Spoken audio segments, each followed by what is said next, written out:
Samsung Odyssey G6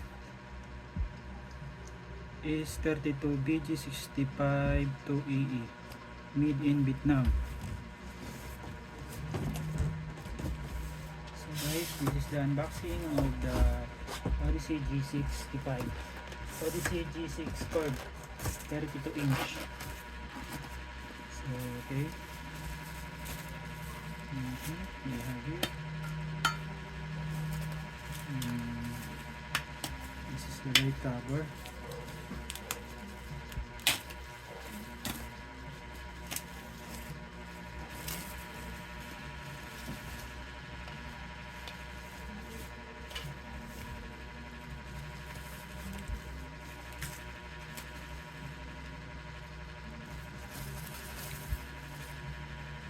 This is for monitor.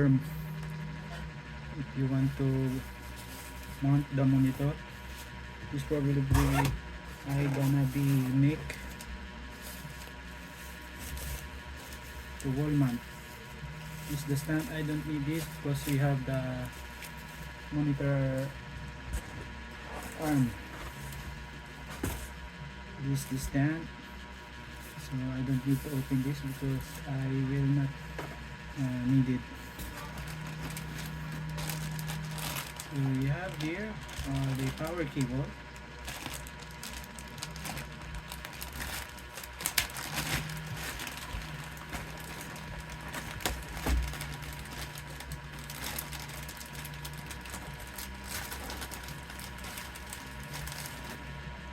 So here the power cable.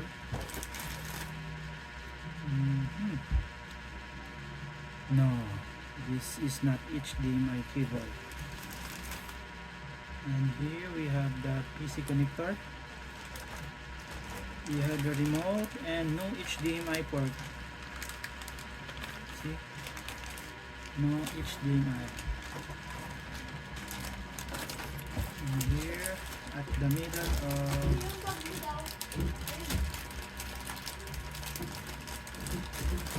we have the remote.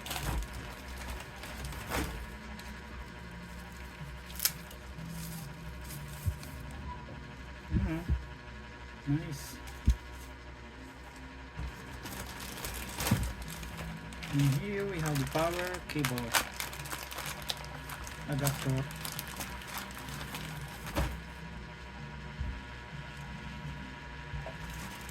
And here we have the manual book. This is the there is two version.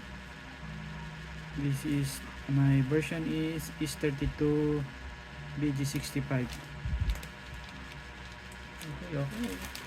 So guys, the version here, what we have here is the Singapore version, Singapore only. So this is the one I have here. Saudi Arabia with this different code number.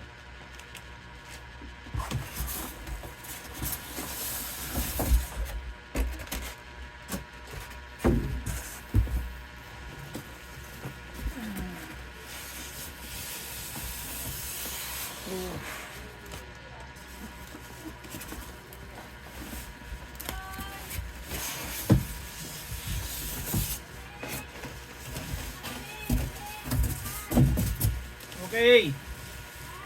Oh.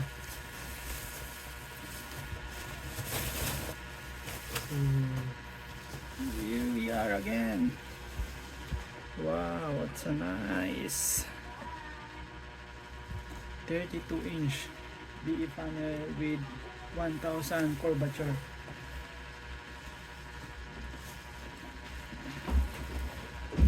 So here we have the model number is 32BG65-2AA in mid and Vietnam. So there is no year model here. Manufacture date, nothing here. So no manufacture date here.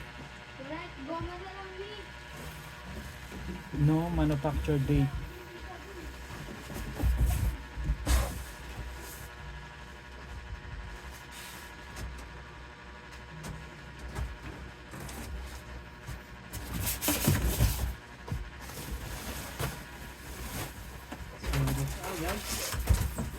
the unboxing of LG, Samsung Odyssey G6 P5B. So here are all the things, stand, everything in here. The Odyssey G6 32-inch, and we have here on the other hand we have the LG Nano IPS 27G P850B. It's 1440p monitor, and we have here the EOC UG27G10. It's 4K monitor with 160 Hz refresh rate. So I will hook up this one, guys, to the PS5.